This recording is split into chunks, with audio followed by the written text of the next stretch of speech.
sur la question Donald Trump, ce raid du côté du Venezuela, professeur, quelle lecture peut-on faire? C'est le gendarme du monde et qui agit ou c'est un abus?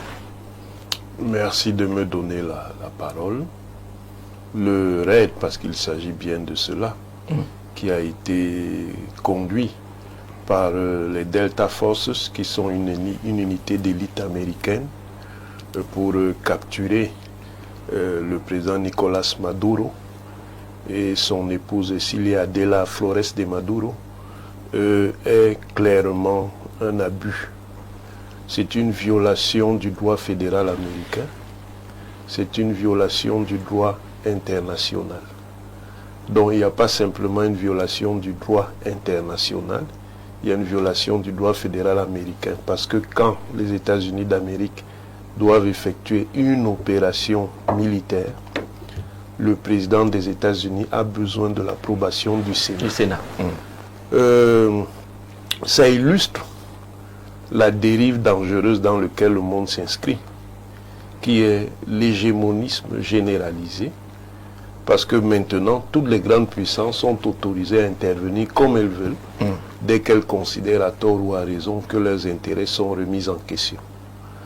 Et il se décide même d'ailleurs une forme de jeu perfide entre des grandes puissances qui sont pourtant opposées, mais qui vont donc se définir des zones de tolérance, de manière à intervenir là où elles veulent, avec l'approbation tacite des autres. Et je vois un certain nombre de pays qui vont en pâtir. C'est le retour à une forme ancienne d'intervention impériale qui nous révèle bien la nature réelle du système mondial. Le système mondial n'a jamais perdu ses caractéristiques coloniales, même dans le cadre de ce qu'on appelle la globalisation. Et ça, peut-être mes étudiants me suivent, ils savent que je le leur ai toujours enseigné. Et c'est ce que j'appelle le recolonialisme. Ça veut dire qu'on pensait aller vers un monde avec une plus grande interdépendance, avec un respect de l'état de droit de la démocratie. Mais en réalité, tout cela, permettez-moi l'expression, ce sont des fadaises. Ça veut dire que ce sont des fétiches qu'on utilise quand on en a besoin. Et quand on n'en a pas besoin, on les jette par-dessus bord. C'est s'inscrit dans une tradition en fait qui est ancienne et qui est commandée par une doctrine qu'on appelle la doctrine Monroe. Pour la présenter de manière simple à nos téléspectateurs, la doctrine Monroe, ça veut dire que l'Amérique latine, c'est la plantation des États-Unis. Et que les États-Unis, quand ils estiment que c'est nécessaire, peuvent y intervenir comme ils veulent. Et le but visé, en réalité, et c'est pour ça que c'est très dangereux pour le monde, c'est d'essayer de couper les approvisionnements pétroliers de la Chine. Parce que 80% des approvisionnements effectués par le Venezuela étaient en direction de la Chine. Et vous savez évidemment que dans la grande compétition des puissances mondiales, les États-Unis et la Chine sont en affrontement. Et cet affrontement-là, malheureusement pour le monde, et c'est ça qui est dangereux, il va devenir direct, quitte à menacer la survie de la planète. Parce que manifestement, c'est une affaire de patron. Il faut bien qu'il y ait un seul coq dans le village. Le coq qui était là, c'est-à-dire les États-Unis d'Amérique, n'accepte pas qu'il y ait un autre coq qui veut venir trôner dans le poulailler. D'accord. Abel Robert, lorsque vous suivez cette actualité venant des États-Unis et du Venezuela, est-ce que vous concluez à la déstructuration de l'ordre mondial où chacun peut jouer au plus fort quand il le veut? Je veux dire aux gens que, en fait, il ne s'agit pas d'une déstructuration. Parce que l'ordre n'a jamais changé. Il a tout simplement pris quelques habits qui peuvent convenir à une morale à un moment donné. On a voulu nous faire croire qu'il y avait une démocratie mondiale. Les tenants de cet ordre ont développé des discours sur des valeurs. Et je pense que les pays africains et les autres pays asiatiques qui se battent pour organiser un mieux vivre se rendent compte que tous ces pays qui ont pratiqué la colonisation, les États-Unis n'ont pas véritablement pratiqué la colonisation, mais sont issus eux-mêmes des pays qui ont pratiqué la colonisation. Ils l'ont pratiqué, M. Elim. Ils l'ont pratiqué de manière indirecte. Bon, voilà. C'est clair. Disons donc que tous ces pays qui pratiquent l'impérialisme, le discours sur les valeurs morales et démocratiques est un mensonge. C'est un mensonge. On aura tort de vouloir nous déterminer systématiquement par rapport à ce discours. Ce qui ne veut pas dire que nous, on ne doit pas aspirer à organiser nos États, nos pays, sur des bases morales, sur des bases saines. Mais nous devons savoir que ces pays ne doivent pas être nos modèles. Parce qu'en réalité, ils peuvent changer de discours et de valeur à tout moment selon leurs intérêts. Et ce que les États-Unis viennent de faire aujourd'hui, en 2025, au Venezuela, est d'une dangerosité extrême et doit nous amener à savoir que la France peut venir faire la même chose en Afrique de l'Ouest, en Afrique centrale, où elle était en train de perdre le pied. Oui. Il y aura donc en France des acteurs politiques pour dire, mais si l'Amérique est partie arrêter un président et qu'il ne se passe rien du tout, mais nous-mêmes nous pouvons aller déloger le président du Niger qui ne veut plus nous vendre l'uranium au prix que nous on veut. On peut donc aller déloger le président du Burkina.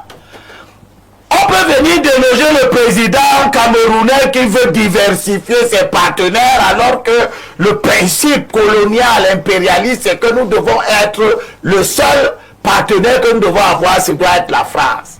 Tout le monde doit donc voir la dangerosité de ce qui vient de se passer. Et la perfidie de ces gens qui disent être des grands acteurs. Parce que je pense que ce qui s'est passé au Venezuela s'est passé avec l'accord de la Russie. Parce que je ne comprends pas que la Russie était en train de faire semblant d'équiper le Venezuela pour envisager cette intervention qui était perceptible. On a vu cette intervention se mettre en forme.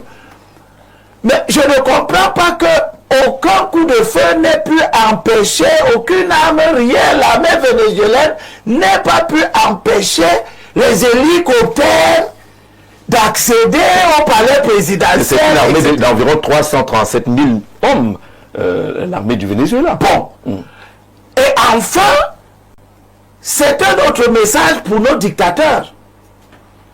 Vous êtes à la tête de vos armées que vous croyez être acquises à vous. Vous paupérisez vos populations, vous payez bien les militaires, vous les engraissez, vous les corrompez, ils font semblant d'être avec vous quand il s'agit de mater la population. Mais l'armée vénézuélienne n'a pas voulu faire la guerre. Elle n'a pas voulu défendre Maduro. D'accord. Comme on pourrait avoir une armée nigérienne ou camerounaise ou burkinabé qui ne voudrait pas défendre un dictateur. Et laisser la France venir faire n'importe quoi. Donc nous les acteurs politiques, nous devons tirer les leçons de ce qui vient de se passer au Venezuela et nous mettre résolument du côté de nos pays pour que, quelles que soient les raisons qui peuvent motiver l'impérialisme ne vienne pas nous servir. On vient d'arrêter Maduro. Si c'est Guaido qu'on va mettre ou le supposé prix Nobel de la paix, il ne viendra pas servir les intérêts du Venezuela. Si on enlève Biya ici, par ce type de méthode, celui qu'on mettra ne viendra pas servir les intérêts du Cameroun. Ça c'est clair, ça c'est clair. Abel Elie Biloé, merci beaucoup. Docteur, lorsque vous suivez cette actualité, les deux premiers intervenants parlent d'une action assez dangereuse qui pourrait faire mauvaise école. Les autres pourraient se décider également de poser ces actes en Afrique ou ailleurs. Oui, merci Jean-Jacques pour la parole donnée. Elle n'est pas seulement dangereuse, elle est vicieuse. Nous rappelons que c'est un acte totalement intolérable, comme l'a dit le professeur, qui viole toute convention internationale. Nous savons que les États sont soumis à, on va dire, à des pactes de non-ingérence, c'est-à-dire de la part des puissances, des superpuissances, j'allais le dire comme ça avec mes termes. Mais ce que les États-Unis ont fait est complètement intolérable. Je voudrais, puisque nous sommes là pour faire l'éducation de masse, nous sommes dans la pédagogie, pour dire à ceux qui sont derrière l'écran que on ne peut pas tolérer ce genre d'acte. Et nous, du côté de la diaspora, je suis vraiment indigné par certaines réactions. Je vais prendre l'aîné Élie Bilobert à contre-pied lorsqu'il parle d'une opposition camerounaise. Mais je suis désolé, nous n'avons pas je vais dire en masse, des opposants très sérieux. Parce que quand j'ai essayé de parcourir sur la globosphère les interventions des uns et des autres par rapport à cet acte ignoble d'ingérence, j'ai tombé des nues. Vous voyez des hommes politiques qui se félicitent de cet acte barbare et intolérable. Ils disent que Donald Trump, il y a un autre au Cameroun. Il y a un autre au Cameroun et ils demandent qu'on ait ce type d'intervention. Je voudrais dire donc que pour ces hommes politiques, c'est totalement irresponsable et voilà, c'est à condamner. Parce que ce n'est pas un problème de dictature, forcément, lorsqu'on analyse ce qui peut être à l'origine de ce raid-là. Il ne s'agit pas de mettre fin à une dictature, encore que ça ne se ferait pas de cette manière-là, Valère Bessara, mais c'est une question d'intérêt. Oui, mais je crois que les grandes questions ont été déjà abordées, effleurées pour certains cas. C'est une violation, ce qui est clair si on reste sur le plan du droit, au droit international. Parce que si vous rentrez dans l'histoire même de la Charte des Nations Unies, et avec les conventions précédentes, c'est-à-dire notamment le pacte Briand-Kellogg, de 1927 sur le principe du non-recours à la force dans les relations internationales qui est en fait la base pour protéger le principe de souveraineté des États et par ricochet plus loin le principe uti possidetis iuris, c'est-à-dire la préservation des frontières héritées, la non-intangibilité, l'intangibilité des frontières héritées de la colonisation. D'ailleurs, qui a fait l'objet de la sentence du Cameroun septentrional de 1963, Soaïdjo. Donc je crois que si vous partez de là, vous évoquez encore notre principe, je brosse comme ça de manière générale, le principe de la non-ingérence dans les affaires intérieures des États. Alors vous ne pouvez pas donner raison aux États-Unis, quel qu'en soit le cas.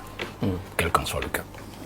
Mais si nous élevons un peu le débat, je crois que je rentre dans la logique du professeur, pour dire que le monde est un monde justement qui craint la bipolarité ou la multipolarité désormais.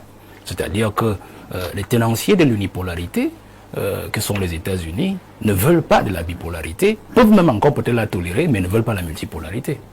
Quand je dis ne veulent pas, ou peuvent encore tolérer la bipolarité, c'est parce qu'en fait la Chine et la Russie ont réussi à s'imposer face aux États-Unis. Alors ils se disent que forcément il faudrait qu'ils gardent leur base arrière assez saine, parce que le monde est aujourd'hui partagé. Les États-Unis, quand je dis les États-Unis, l'Amérique du Nord, parce qu'il faut toujours associer le Canada, même si on associe quelques micro-États dans l'Amérique du Nord, qui en fait, c'est 24 millions de kilomètres carrés, l'Amérique du Nord, parce que le continent américain global, c'est 42 millions de kilomètres carrés, c'est-à-dire l'Amérique du Sud. L'Amérique du Sud, avec 18 millions de kilomètres carrés, et puis l'Amérique du Nord. Alors, l'Amérique du Nord, tenue par le Canada et les États-Unis, a pour chasse garder l'Amérique du Sud, justement, comme le professeur le disait, le grenier, qui est leur grenier. Et dans l'histoire, il faut comprendre l'intervention des États-Unis, pas aujourd'hui, le professeur l'a dit. Si on prend un pays comme le Panama est en fait un territoire colombien, jusqu'aux années 1918-1920, qui a été justement annexé par les États-Unis et transformé en un pays parce que c'est les États-Unis qui tiennent ce pays. Quand les États-Unis avaient besoin de mettre la main sur un gouvernement ou sur des ressources en Amérique du Sud, qu'est-ce qu'ils avaient à faire? Ils utilisaient par exemple la multinationale, Coca-Cola ou American Fruit, la compagnie American Fruit. Donc, vous voyez, United Fruit. Donc vous voyez, c'était comme cela que ça fonctionnait. Mais maintenant, la méthode que les États-Unis utilisent aujourd'hui est une méthode beaucoup plus directe et beaucoup plus directive qui montre à la fois la faiblesse des États-Unis, leur frilosité, mais aussi le besoin pour eux de se positionner dans ce nouveau partage du monde qui est en train de s'opérer. Parce que si vous voulez lire l'intervention des États-Unis au Venezuela, il faut lire leur intervention au Congo. Donald Trump a reçu récemment Fatih et le Rwandais. Qu'est-ce qu'ils se sont dit? Regardez l'attitude du Rwandais. Le Rwandais n'a pas vraiment, on sent qu'il n'est pas sorti de là avec toutes les plumes qu'il sentait, qu'il pouvait tirer de là. Donc vous comprenez que le partage de la RDC qui s'est fait en 1994, je résume comme cela, avec Kabila père, c'est-à-dire nous vous donnons le Congo, vous devenez président à la place de Mobutu et vous cédez toutes les richesses de l'Est de la RDC. Donc c'était encore le Zaïre à l'époque. Voilà le deal, aussi simple que ça. Donc même si le fils Kabila arrive au pouvoir, il a respecté les deals, mais à un moment il a commencé à vouloir se départir de cette affaire. Mais Fatih est arrivé, il a dit, il faut arrêter tout. Vous voyez? Alors, et qui est là à l'est du Congo? C'est toutes ces grandes puissances combinées. C'est-à-dire la Russie, la Chine, les États-Unis, la France, la Belgique, et tout le monde est là-bas. Alors quand les accords commencent à aller comme ça avec Trump, et que Fatih commence à faire du bruit, on voit déjà ce qui se passe au Burkina Faso, au Mali, au Niger. Alors on se dit, si on continue à maintenir la RDC sous ce régime-là, elle risque d'imploser et nous échapper à nous tous. Alors il y a quoi à faire? Chacun retrouve en fait des bastions, chacun choisit d'abord ses bastions et les garde. Alors je suis d'accord avec quelqu'un disait tout à l'heure que la Russie a sacrifié le Venezuela. Parce que c'est une affaire d'accord. Vous sacrifiez, vous m'avez donné l'Ukraine. Parce que Donald a donné l'Ukraine définitivement à la Russie. Alors vous pouvez comprendre que la monnaie d'échange, c'était justement cette passerelle-là. Et la Chine aussi a cédé, puisque la Chine, c'est elle qui sévit aussi au Venezuela, comme en Iran, comme en Irak, en termes de pétrole, parce que la logique est sur le pétrole. Donc, c'est cela qui, aujourd'hui, que l'on peut voir, pour penser qu'en fait, les États-Unis ont atteint déjà le sommet de la fébrilité. Mais revenir, et je sors par là, sur l'analyse de l'aîné Limbi tout à l'heure, pour dire que on ne doit pas fermer les yeux dessus. Moi, je peux aussi voir cela, cette intervention au Venezuela comme un échauffement. Un échauffement des États-Unis ou des puissances occidentales sur d'autres territoires. Il a parlé du Mali, il a parlé du Niger, il a parlé... On a même raté une affaire, c'était le Bénin, récemment. Le Bénin récemment, où c'est le coup d'État avorté. Vous voyez? Donc ça peut être un échauffement et aussi un adoubement des autres occidentaux. Puisque les États-Unis ont l'Amérique du Sud, l'Asie a réussi à s'autonomiser avec les dragons d'Asie du Sud-Est, la Chine qui a stabilisé le continent asiatique. L'Europe a pour base arrière l'Afrique, son grenier. Vous comprenez? Donc les États-Unis sont en train de dire au reste, je réaffirme ma puissance en Amérique du Sud, je ne veux pas savoir ce que vous allez faire de vos greniers à vous en Afrique. Et donc, vous avez l'intervention de Macron. Immédiatement, il a félicité l'affaire. C'est pour dire, l'exemple vient d'en haut. Donc, je peux aussi aller partout en Afrique et semer ce qui est en train d'être semé. Merci Valère. Alors, Patrick Pape, qui est sur la page Facebook d'Info TV, dit ceci: en écrasant son peuple, le dictateur appelle l'ingérence étrangère. Privé de liberté fondamentale, le peuple saisit toute issue, balayant le bilan du régime. Seule la démocratie protège à la fois le pays et ses dirigeants. Est-ce que c'est une lecture qui peut tenir, José-Marie Lundu? C'est déjà assez des ignorants. Vous savez, je plains beaucoup le Cameroun parce que nous avons un peuple assez ignorant. Et j'aime beaucoup les... Qui refuse d'apprendre. Qui refuse même d'apprendre. D'accord. Non, l'ignorance, c'est même le fait de croire qu'on sait. Et de rester dans cette affaire-là. C'est ça l'ignorance. Et j'aime beaucoup Limbi avec sa Bible. Parce qu'il faut enseigner. Nous sommes en danger depuis Berlin. Depuis Berlin. L'Afrique, c'est 30 millions de kilomètres carrés. Vous mettez l'Amérique et la Russie ensemble, vous ne faites pas 30 millions de kilomètres. C'est l'un des continents les plus... Je crois que c'est le plus grand au monde. Et vous voyez bien le débat qu'il y a aujourd'hui sur même que lorsqu'on fait la map monde, on présente une petite Afrique, alors que c'est l'Afrique qui devrait avoir tout l'espace en fait sur la map monde. Nous sommes en danger permanent, il faut le dire aux citoyens. Il n'y a aucune vérité dans ce que nous vivons. Il n'y a aucun dictateur. Si vous avez un pays qui ne peut pas bénéficier de ses ressources, comme le Cameroun, ou les pays de la zone franc, dont les ressources sont vampirisées par le franc CFA, par exemple, et que ce pays ne peut pas, ce gouvernement ne peut pas donner à manger minimalement à ses enfants. Évidemment, l'analyse populaire, ignorante, dit que, c'est des dictateurs. En réalité, toute l'Afrique a les mêmes problèmes. Vous croyez que Paul Biya était à la même école que Biangema a été à la même école que... C'est pas tous ces gars-là. Pourquoi c'est la même trame de fond? Il faut que les intellectuels africains fassent une analyse patriotique. J'ai fait la réflexion hier que nous avons un pays qui a une devise que personne ne lit. Paix, travail, patrie. Personne n'en parle. Je ne sais même pas si les gens savent à quoi ça renvoie. Mais ce qui est certain, c'est qu'on ne fait pas de paix. Nous ne travaillons pas assez et nous n'aimons pas notre pays. Donc nous sommes aux antipodes de notre devise. Quand vous voyez des individus qui n'arrivent pas à comprendre que nous avons un monde qui est organisé depuis par les autres, ce n'est pas nous qui organisons le monde. Les institutions, ce n'est pas nous. Vous voyez que l'Afrique n'a pas de voix. On a sur le Conseil national, nous n'y sommes pas. Mais qui est plus dictateur que Donald Trump? Paul Biya? Est-ce que Paul Biya a même les moyens de dictature? Voilà un type qui entre avec 150 avions dans le pays d'un autre. Combien d'avions vous avez ici? Il entre avec des drones, il entre avec des forces spéciales. Il y a un porte-avions sur la mer, on vient ramasser un type qui est président de la République d'un pays.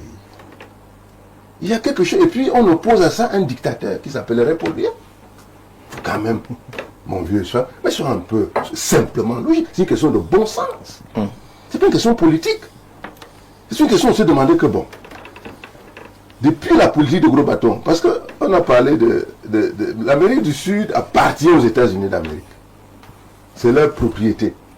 Et les enjeux de la géostratégie mondiale, c'est que, quoi que vous voyez, il y a le téléphone rouge.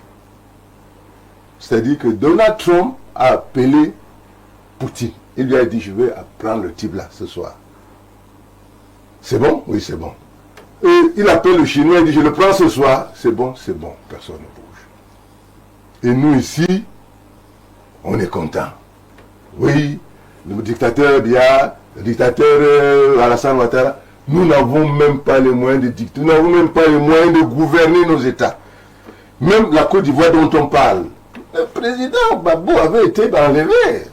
Hein? On est entré, on a pris. N'est-ce pas?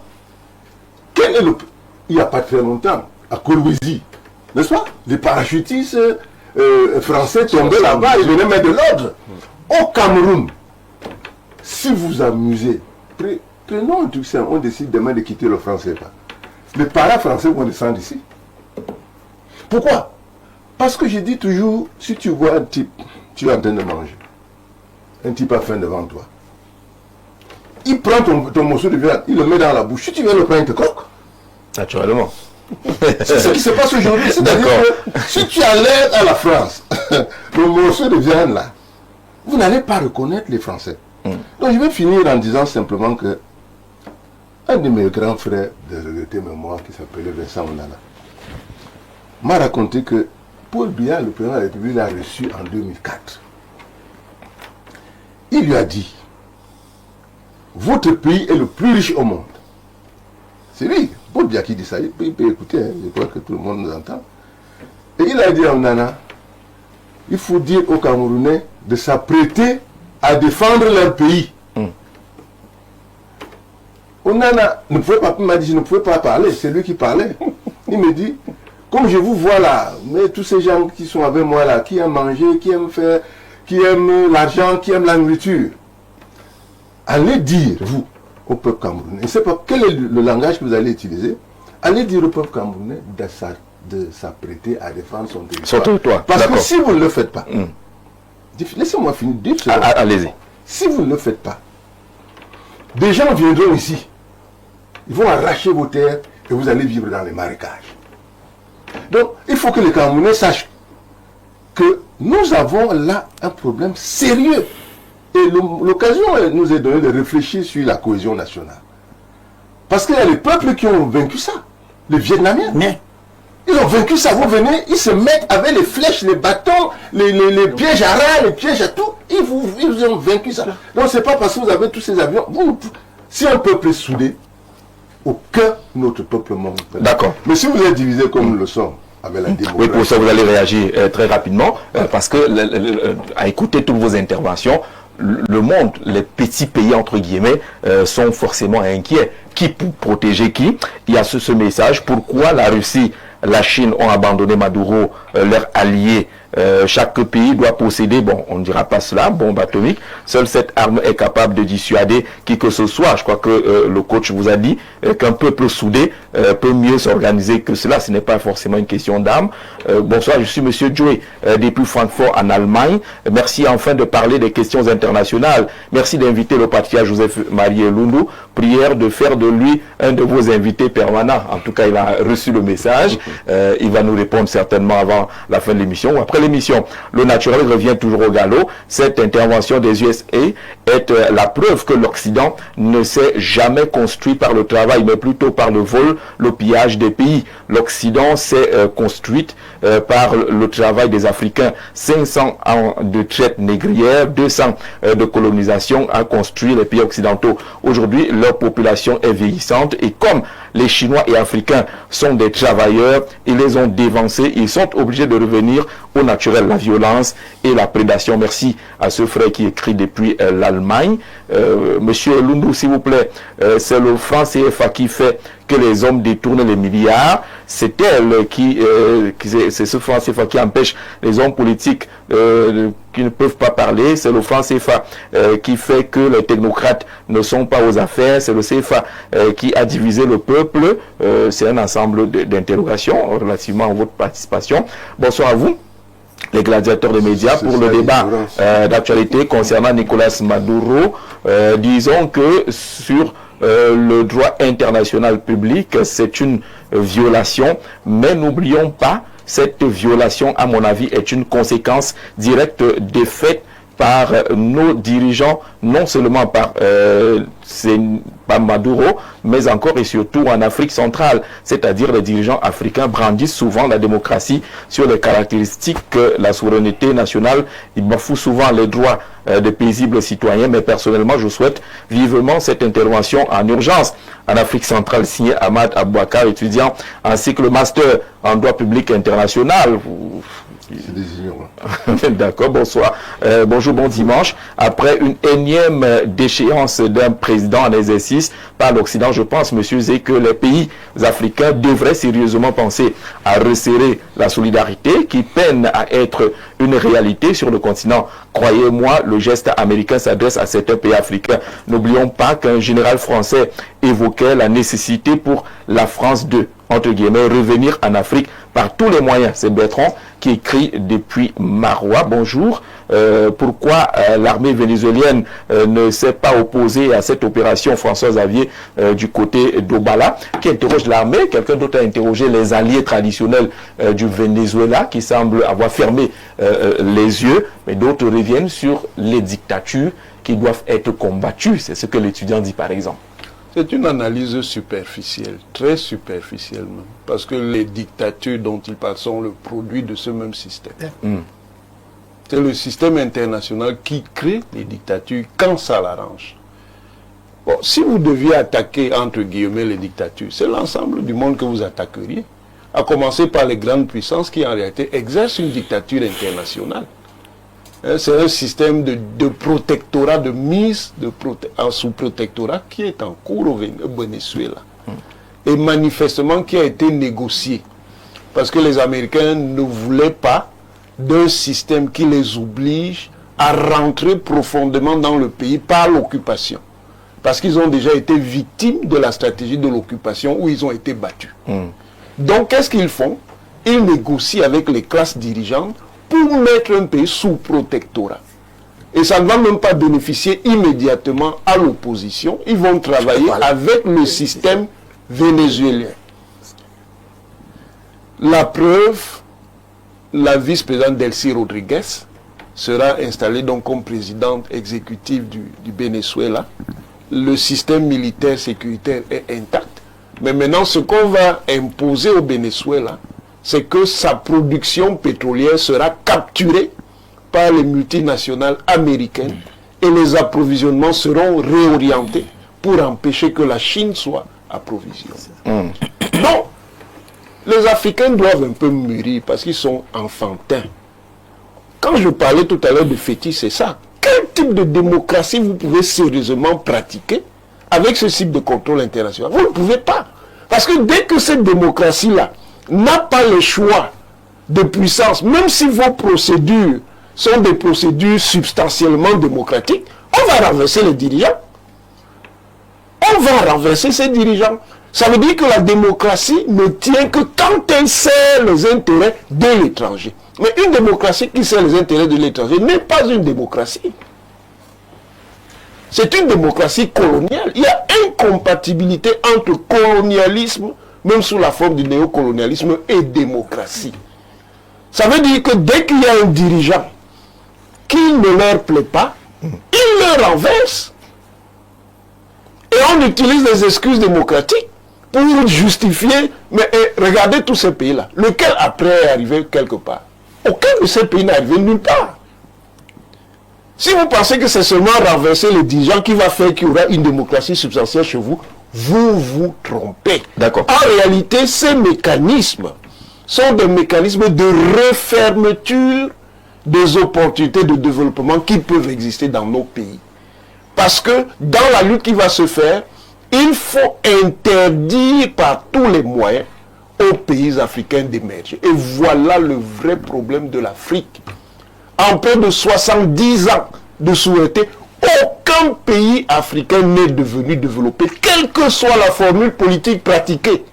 Que ce soit la démocratie multipartisane, que ce soit l'état de parti unique, que ce soit des systèmes révolutionnaires, que ce soit des systèmes conservateurs. C'est ça le vrai problème.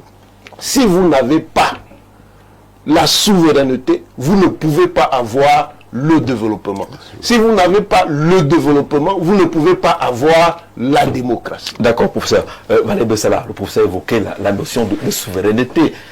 Lorsqu'on définit, on décrit tous les schémas qui sont évoqués ici, on a l'impression que souveraineté ne va rester que dans les dictionnaires. Sur la pratique, souveraineté et démocratie semblent être entre les mains des autres. Mais oui, mais si la notion de souveraineté est bien dessinée en droit international, dans la Charte des Nations Unies, comme dans les différentes sentences de la Cour internationale de justice, comme la sentence sur l'île de Palmas, 1949, il est clair que la souveraineté, c'est la capacité d'un État à maîtriser, à s'auto-maîtriser, je vais dire ça comme ça, sur le plan géographique, sur le plan de la population, sur le plan du développement, sur le plan des politiques publiques, et donc à éviter, ou alors à être, du moins... Est-ce que finalement c'est possible? Imperméable à l'ingérence étrangère. De façon caricaturale, ce qui s'est passé au Venezuela, moi, vous entrez dans un pays, vous enlevez un chef d'État, vous partez avec lui. C'est vous qui voyez cela comme un miracle, ce n'est pas un miracle, c'était même prévisible. C'était déjà prévisible. Je crois que le professeur a donné quelques éléments. Et ce n'est pas la première fois que ça se passe. Je crois que même si vous revenez même au Gabon, en 1964, c'était encore Léomba qui était au pouvoir. Il avait été renversé et 3 jours après, la France, les légionnaires français l'ont rétabli au pouvoir. 3 jours seulement après, en 1964. David Dacko et compagnie. Donc ce n'est pas une affaire aujourd'hui. Moi, je voudrais plutôt amener l'analyse sur le plan camerounais. J'ai dit qu'on qualifie de légèreté ce qu'ils pensent. Non, vous ne pouvez pas leur jeter la pierre. Vous comprenez? Je pense que l'aîné Lundu a dit quelque chose d'essentiel. Pour que l'ennemi n'entre pas dans la maison, il faut que nous qui sommes dans la maison, avec nos parents, c'est-à-dire nos dirigeants, soyons un. Oui. Et la meilleure façon d'être un, c'est de manger ensemble. Vous comprenez? Si tout le monde a faim, si il y a la famine dans la maison, tout le monde doit avoir faim. Personne ne doit avoir le ventre plein. S'il y a à manger. Attendez. S'il y a à manger. Ça va pour que les gens comprennent mieux. Comment pourriez-vous manger ensemble si vous n'avez pas le contrôle sur vos ressources? Moi, je ne parle pas des ressources minières, ainsi de suite. Je crois qu'il y a... Non, je vous ai compris, professeur. Je reste sur le minimum. S'il y a la famine dans la maison, personne ne doit avoir le ventre plein. S'il y a à manger dans la maison, chacun doit pouvoir trouver son compte. Vous comprenez? Chacun doit manger. D'accord. Vous avez compris, monsieur? Alors, quand vous voyez donc des Camerounais vous dire cela, ce n'est pas parce qu'ils n'aiment pas leur pays. Vous comprenez? C'est de l'exaspération. Un auditeur, un téléspectateur vous a magnifiquement révélé quelque chose pour dire, est-ce que c'est l'Occident ou les ressources, la convoitise de l'Occident qui fait que nos aînés détournent systématiquement le peu qu'il y a? Le peu qu'il y a. Vous comprenez? C'est ça le véritable problème. Et du coup, Ceux qui veulent encore même que les choses changent légalement, démocratiquement, en fonction même du code électoral qui, jusqu'aujourd'hui, peut-être même encore injuste pour ceux qui s'opposent. On arrive encore à des scandales comme ceux du 12 octobre dernier. Vous comprenez? Alors vous voyez que ceux-là, à exaspération, se disent peut-être qu'il faut aller voir l'extérieur. Il faut aller chercher le bon Vous diable. comprenez? Ça existe partout. Moi, j'aime toujours dire à ceux à qui je parle. À ceux qui ont répondu à cela, qu'après avoir convoqué le bon diable, maintenant... Un pays, c'est comme une famille. Vous savez, un pays, c'est comme une famille. Un chef de famille et l'adjoint qui est la mère gère mal, il n'arrive pas à manger. Les enfants vont chez le voisin pour manger, pour chercher à manger. Vous traitez mal vos enfants à la maison, ils vont chercher le secours à l'extérieur. Un père qui devient un monstre et qui commence à tuer ses propres enfants, ils vont chercher un secours à la police, à la gendarmerie. On a vu des cas dans des familles, vous voyez. Pourtant, on dit le linge sale se lave en famille. Si on se rend donc compte qu'en famille, il n'y a plus ni savon ni eau pour laver le linge sale, on va chercher le savon et l'eau chez le voisin ou ailleurs. Vous comprenez? C'est ça aujourd'hui. Pour dire en fait que c'est un message pour nos gouvernants.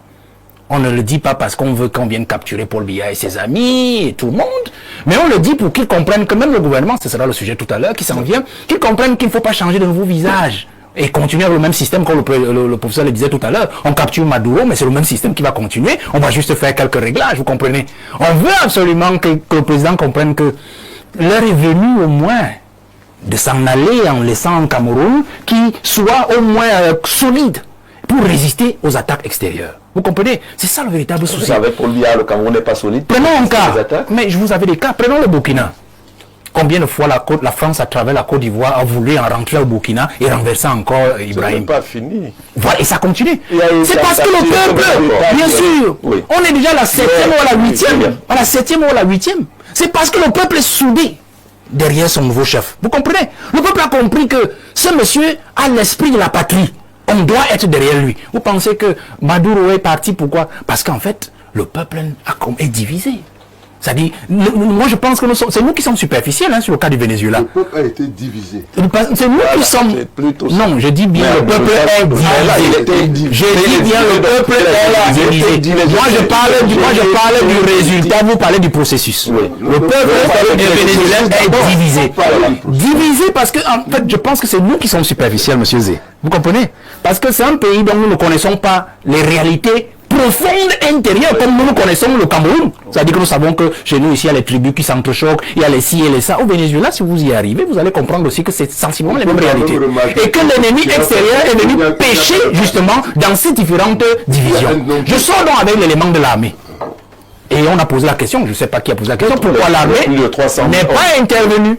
Le Cameroun, c'est environ 55 000 hommes dans l'armée camerounaise et environ 26 000 policiers. 26 000. Dans la police. Vous comprenez? Alors, vous croyez que ça fait quel ratio? Quel est le matériel que nous avons?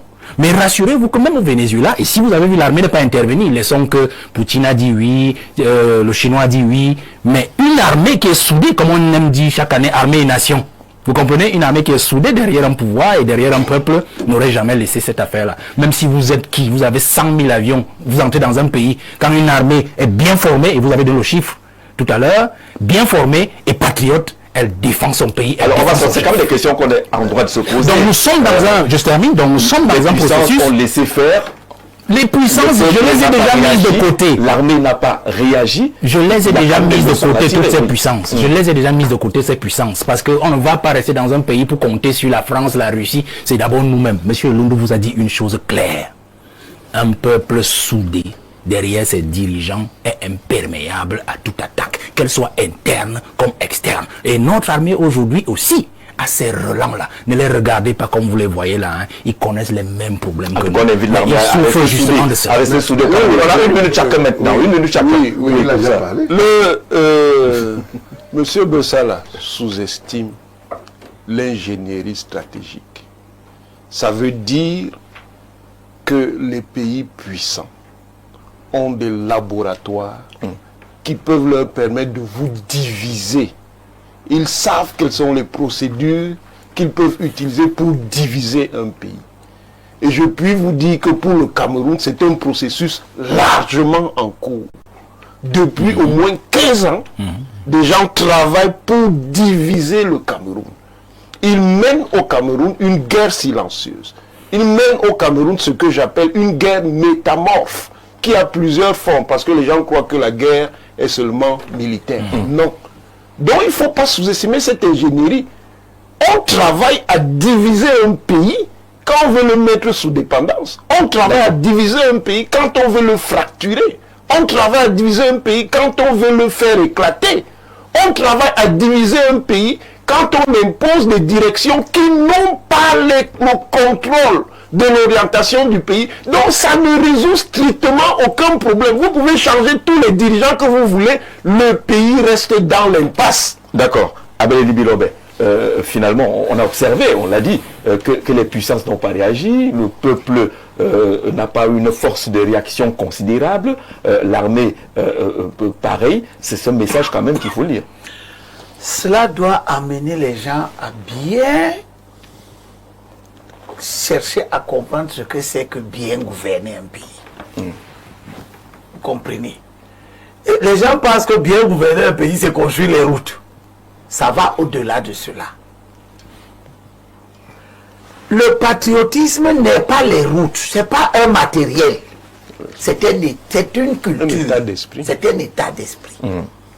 Cet état d'esprit, s'il est en place, il fait en sorte que les gens sont conscients de l'idée de souveraineté.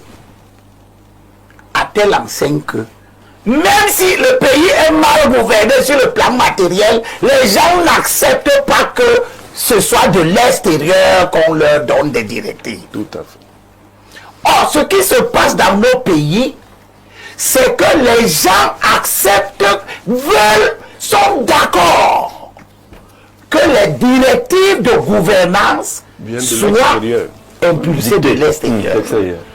Vous avez une catégorie d'acteurs politiques qui voyagent, qui vont dans les pays étrangers, qui cherchent à avoir des adoubements, qui cherchent à être portés par tel parti étranger. C'est un état d'esprit. À partir du moment où vous avez des acteurs politiques qui sont dans ce schéma-là, vous avez donc des portes. Vous ne les voyez pas ouvertes, mais elles sont ouvertes. L'influence étrangère peut donc s'exercer.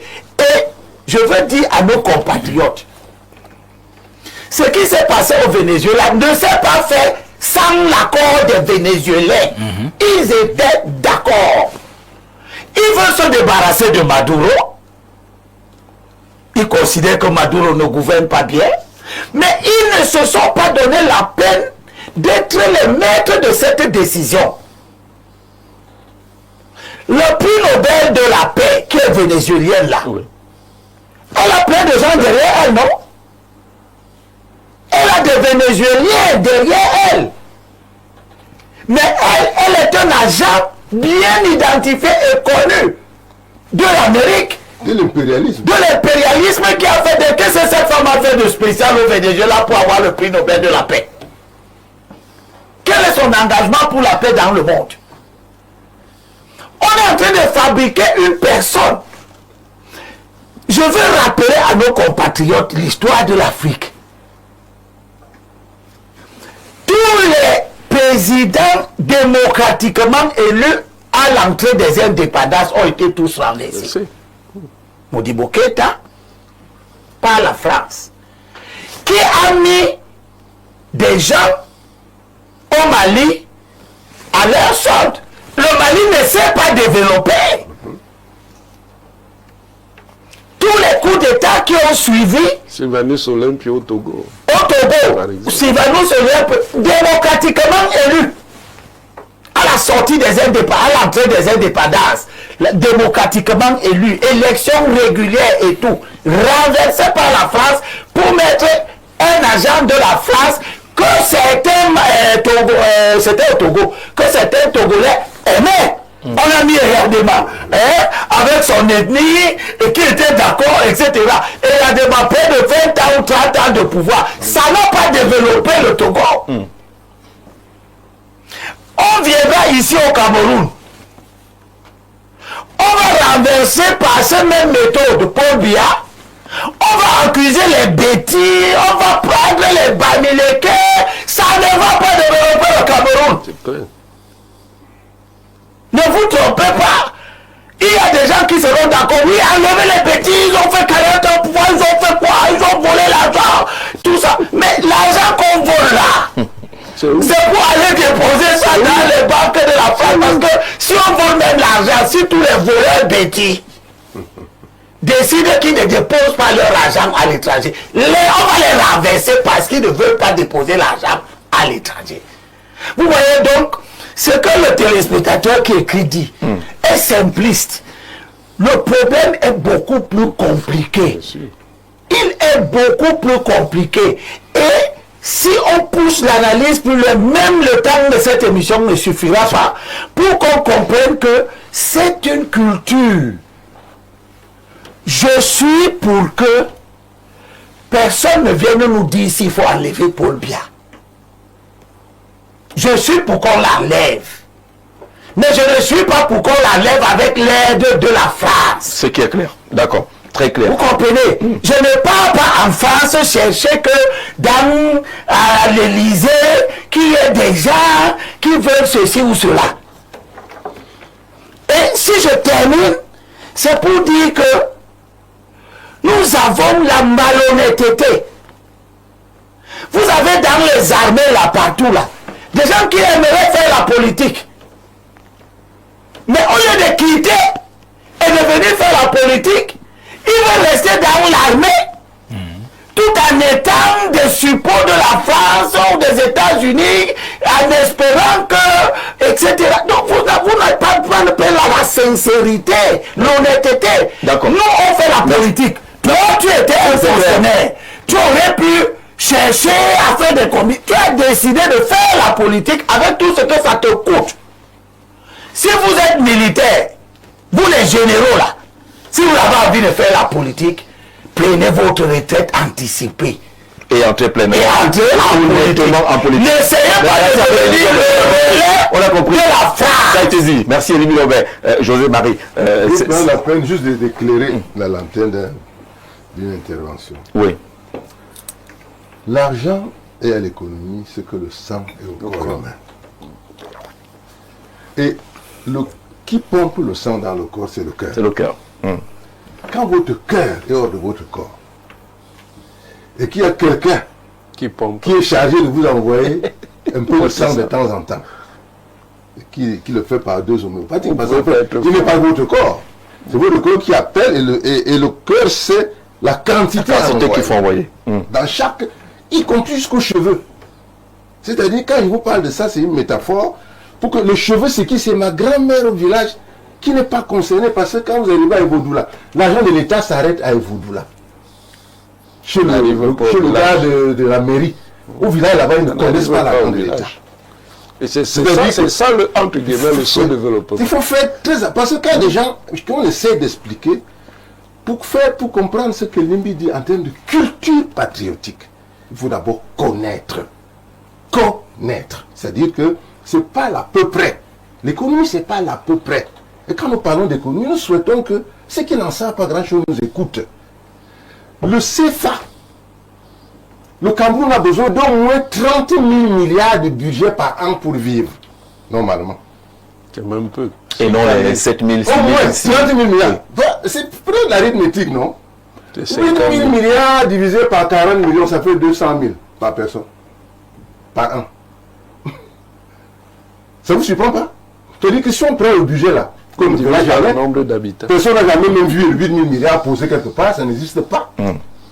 Mais si on suppose, on fait l'hypothèse d'école qu'on pose 8 000 milliards, on divise par 40 millions de personnes, chacune aura 200 000 par an. J'ai fait un calcul l'année dernière. Est-ce que tu peux te développer avec 200 000? Ça fait même pas vivre. Vous prenez, j'avais l'année dernière le budget de la santé, il était à 197 milliards. Quand j'ai divisé par le nombre de citoyens, j'ai vu que les citoyens ont 9 000 par an pour se soigner. Je dis pourquoi? Parce que nous ne maîtrisons pas, pour revenir à la question de souveraineté, nous ne maîtrisons pas l'attribut fondamental des stratégies de souveraineté qui est la monnaie. Le seigneuriage notamment. Tu dois maîtriser ta monnaie et injecter la quantité que tu estimes bonne pour ton économie. J'ai parlé du cœur. Tu as dans le cœur de la monnaie. Les jeunes ont besoin. Le président parle de 50 milliards. 50 milliards. Une goutte d'eau dans un océan. Alors, quel est le comportement général qui se fait donc quand il n'y a pas assez? Et là, il veut expliquer ça. Je pense d'ailleurs qu'il le sait mieux que moi parce qu'il a fait du terrain, il connaît les hommes. Quand il y a à manger sur la table, comment ça se partage? Vous avez déjà vu un endroit où on partage pas les gars? Même au village. Il y a un village, des endroits où quand tu viens, tu dis, bon, comme ceux-là sont les beaux-pères, donnons-leur la tête. Et les tels, donnons-leur la patte gauche. Inam. C'est-à-dire, et c'est structuré de sorte que, à la limite, il y a des gens qui n'ont rien à manger, qui viennent au deuil. Hein. Et parfois, on peut lui dire, bon, c'est bon, viens un peu t'asseoir ici, on te donne un petit... En réalité, c'est ce qui se passe chez nous. C'est-à-dire que la plupart d'entre nous sommes des pauvres. Hein? Vous voyez, le ministre, tout ça, nous sortons de la pauvreté. Et les pauvres ont toujours peur du lendemain. Quel que soit leur niveau d'argent. C'est-à-dire quand quelqu'un a connu la pauvreté, il a La structure mentale. Donc la structure mentale est une structure de peur qui fait qu'on rentre dans des boulimies. Que quand je vois, je dis, bon, le budget de cette année du ministère de l'Éducation, là, je prends n'importe quel numéro. Mais s'il divise bien, je n'aurai rien. Je n'aurai rien dedans. J'ai fait des belles écoles partout. Mais comment je vais faire? Je serai à la maison. Les gens viennent tous les matins, ils veulent le savoir. Comment je vais faire? Au village, je n'aurai même pas la force nécessaire. Forcément, Mathias, quand tu vas faire l'école, tu vas me remettre 10%, etc. Et ça rentre dans ça. Pourquoi? Parce qu'il y a rareté des ressources. Cette rareté des ressources-là, malheureusement, il faut amener les hommes politiques de la trempe de Valère, qui a une grande puissance d'élocution, à expliquer aux gens que nous devons nous battre pour la souveraineté de notre pays. Et si nous voulons que notre pays soit souverain, nous devons éviter d'effrayer le président. Parce que si vous l'effrayez, le président, qu'il soit bien ou qui que ce soit, oui, dès que vous... Rappelez-vous, ceux qui ont vu Paul Biya arriver au pouvoir, il venait acheter son croissant, président de la République, à Tébéla. Dès que les premiers coups de feu sont tombés, pop, il a fermé. Donc, évitons ça. Et pour éviter ça, nous devons avoir donc une démocratie à nous-mêmes. Consensus. D'accord, merci. Docteur, les uns et les autres ont très important. Avant de donner, s'il te plaît, on n'a plus le temps. Il va parler. Je veux ajouter quelque chose. En 30 secondes. Oui, c'est que cette démocratie à nous-mêmes ne peut pas s'accommoder de l'idée que nous pouvons opérer des transformations politiques par tous les moyens. C'est ça. Il faut enlever ça dans la tête parce que c'est l'idée de tous les moyens qui ouvre la porte aux influences extérieures. D'accord. Docteur, beaucoup parlent de solidarité. Il faut que nos États soient soudés. La menace, elle est là. Est-ce qu'on peut aller vers cette conception-là des États soudés en partant du Cameroun, de l'Afrique? Est-ce qu'on est capable d'avoir cette solidarité-là? Alors Jean-Jacques, vous allez comprendre un peu ma gêne par rapport à cette thématique, cette mise en bouche, parce que je suis astreint droit de réserve en tant que secrétaire général de la DAF. La DAF a fait un F, un D autant pour moi, Association des docteurs de France.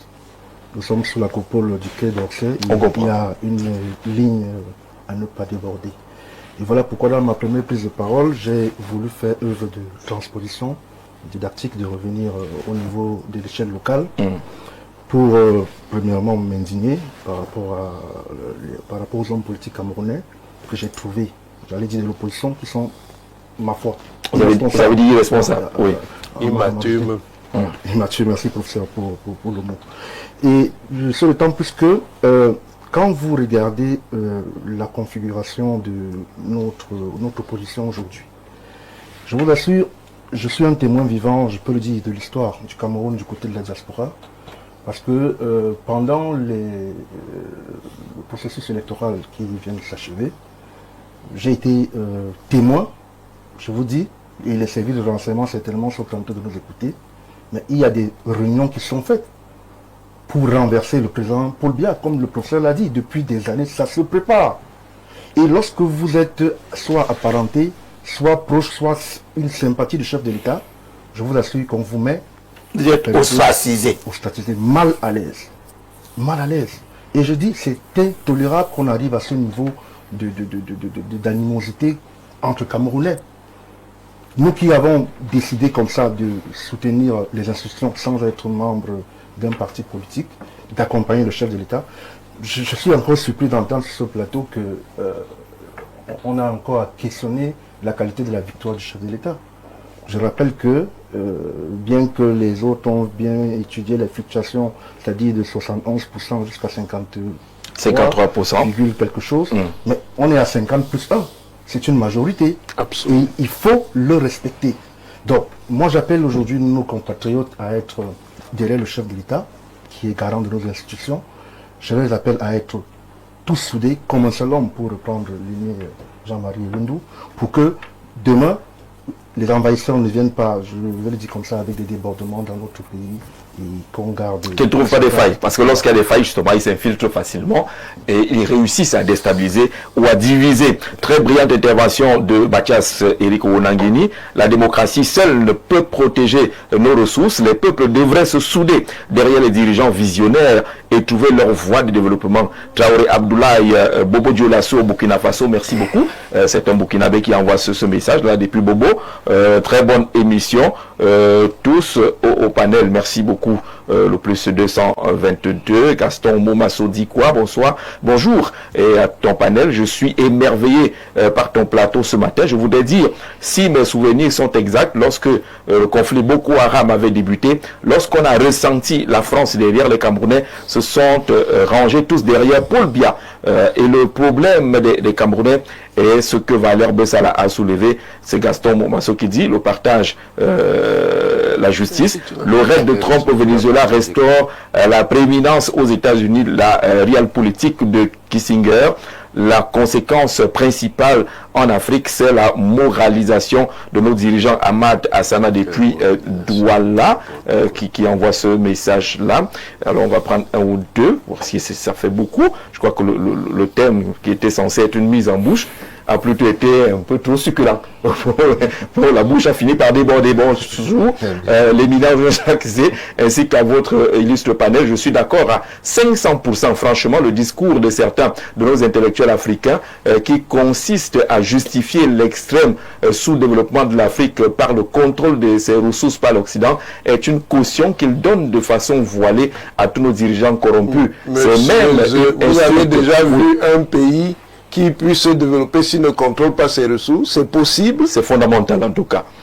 J'espère que M. Feugué Amourou, Jean-Yves de Messassi a noté cette réponse-là. Je me demande bien quel pacte de monarchie arabe qui ne connaissent pas la démocratie à l'occidentale ont signé avec ces puissances occidentales pour ne souffrir d'aucune menace de leur part, tous en se développant. La réponse à cette question sera la solution au problème sécuritaire des pays africains. Bertrand Marois, est-ce qu'il y a un pacte caché avec les pays arabes? Il ne connaît pas l'histoire de il y a un pacte. Voilà. C'est d'abord, effectivement, l'une de ces dimensions, c'est le fameux pétrole dont parle M. Limbi Lobé. Ça s'est signé sur un navire américain. L'idée, c'est qu'ils assurent l'approvisionnement pétrolier des États-Unis. Et comme il y a beaucoup de ressources de pétrole là-bas, c'est un approvisionnement important. À partir de ce moment, le consensus, c'est qu'ils sont libres de s'organiser politiquement comme ils veulent. Pourvu que les États-Unis aient le pétrole. C'est ça. D'accord, voilà la réponse. Le problème africain est la mentalité, la pauvreté mentale. Même quand on copie, on implémente mal. Regardez le Burkina Faso, le président a compris que le peuple d'abord, ce qui fait que lorsqu'il est attaqué, tout le peuple est dehors. Je crois qu'il va être d'accord avec Valérie Bessala sur la question.